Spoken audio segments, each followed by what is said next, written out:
If you're looking for some awesome movies or TV shows featuring Italian romance movies, you just click on the right video. Get ready to dive into these amazing ones that showcase unique connections. We're excited to share this ranking with you and would love to hear your favorites in the comments. Don't forget to subscribe, so you never miss out on discovering great movies and TV shows again.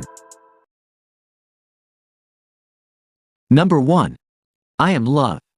Director, Luca Guadagnino. The Recchi couple have achieved everything that one could achieve as spokesmen of the Lombard bourgeoisie. They have led their own company to success and live like kings. Russian-born Emma, Tilda Swinton, and her husband Tancredi, Pippa Del Bono, are by no means satisfied. His grandfather and family patriarch still rules the house ironically, while the children become increasingly estranged from their parents. When Emma meets the chef Antonio, Eduardo Gabriellini, and falls in love again, much more than just her marriage is at stake. Number 2. Come Undone. Director, Silvio Soldini. Anna has a life like many others. She has a good job where she is appreciated and has had a partner for a few years, Alessio, who loves her and with whom she has a peaceful relationship to the point of being able to entertain the idea of stopping taking the pill and having a child. One day, however, at a party he meets a waiter, Domenico. She sees him again because he came to retrieve a forgotten knife, and from that moment on, the desire for both of them is no longer containable. Domenico is married and has 2 young children. There is no place where the two can meet freely, and so the obvious choice becomes the motel. Number 3. Heartbreaker. Director, Pascal Chamel. Alex, Roman Duris, is a heartbreaker by profession. He seduces women to show them the error of their relationships, but always only until the first kiss. Because of course the attractive man has his principles. Alex really can't complain about the lack of customers. But then comes the one assignment that will change everything. Career woman Juliette, Vanessa Paradis, is about to have the perfect wedding, much to her father's dismay. Although she is happily in a relationship with her future husband Jonathan, Andrew Lincoln, Alex accepts the job because he is in debt. In order to prevent the wedding, Alex has to concentrate all his charm, use all his skills, and also keep his own feelings in check. Number 4. A Burning Hot Summer. Director, Philippe Garrel.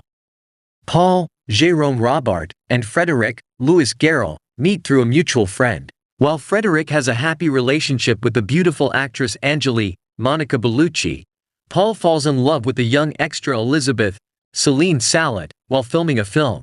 Elizabeth is soon expecting a child from Paul. Frédéric, on the other hand, wants to divorce his once beloved Angélie because she is having an affair with Roland, Vladislav Gallard. One night Paul receives a call.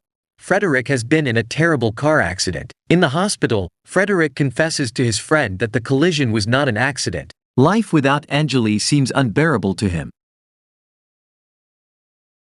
Number 5. Love is Not Perfect. Director, Francesca Mucci. Elena is a beautiful, 35-year-old, a reader and part-time editor in a publishing company, lives on her own. 7 years earlier, she found out her partner Marco, a dashingly handsome young photographer, was having a relationship with a man. Elena had no wish to understand or even to try and salvage the relationship. She had no desire either for Marco or the baby she was expecting. Marco, however, implored her not to get rid of the child. She agreed to have the baby only on condition that she would never see the two of them again. However, the psychological wound remained unhealed. Now, years later, Elena meets Adriana, an 18-year-old girl who is unpredictable and passionate, and Ettore, a fascinating 60-year-old who works in music production. Number 6. Rainbow, A Private Affair. Director, Paolo Taviani. In the middle of the Italian provinces, the partisan Milton, Luca Marinelli, is on the way to look for his friend Giorgio, Lorenzo Richelmi. Although they both court Fulvia, Valentina Bell, nothing can break them up so quickly. Fulvia herself has now fled to the north, but she has still not disappeared from the minds of the two young men. In Italy, the rule of the National Socialists is almost over, especially because many resistance groups are defending themselves against the German troops and the Italian blackshirts. In this time of upheaval, conditions are chaotic. No one really knows who is friend and who is enemy. This makes it all the more important to have a real friend by your side. Does he finally give his heart to Fulvia, or does he join the resistance? Number 7. Martin Eden. Director, Pietro Marcello. Martin Eden, Luca Marinelli, is a village boy who makes a living as a sailor. One day Martin is in the right place at the right time and saves the life of young Arturo, Giustiniano Alpi. As a thank you, Arturo invites Martin to his home, where he meets Arturo's sister Elena, Jessica Cressy, and falls in love with her. But in order to be able to ask for her hand in marriage, Martin first has to achieve a certain social and societal status. He decides to pursue a career as a writer, but his enthusiasm for socialism poses problems for his relationship with Elena. Number 8. The Catholic School. Director, Stefano Mordini.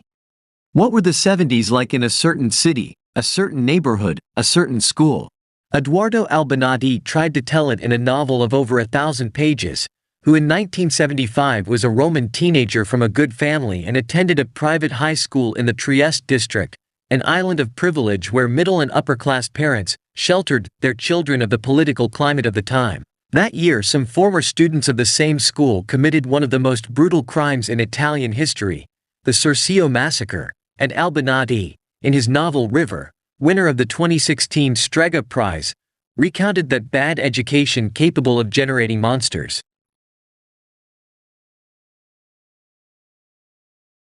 Number 9. The Hand of God. Director, Paolo Sorrentino.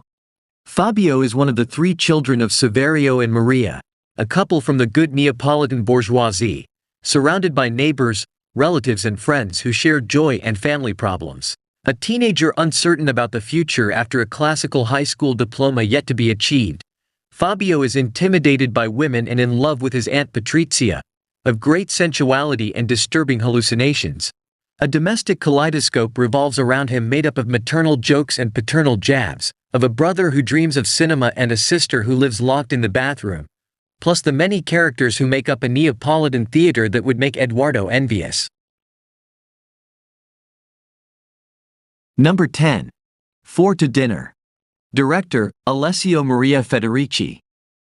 To refute the thesis of the existence of a soulmate, and at the same time admit that, yes, it is indeed possible to find love with the ideal person, a married couple tells the story of 4 of their friends who met during a dinner on the terrace. Chiara, anesthesiologist, passionate and dreamer. Giulia, employed in high finance, rational and self-confident. Dario, womanizer lawyer. Matteo, collaborator of a publishing house, affectionate and always ironic intellectual. Who will fall in love with whom, and which love story will last the longest, and again, what will be the fate of each character, who in the dual alternatives of the story will see their life intertwined with that of others?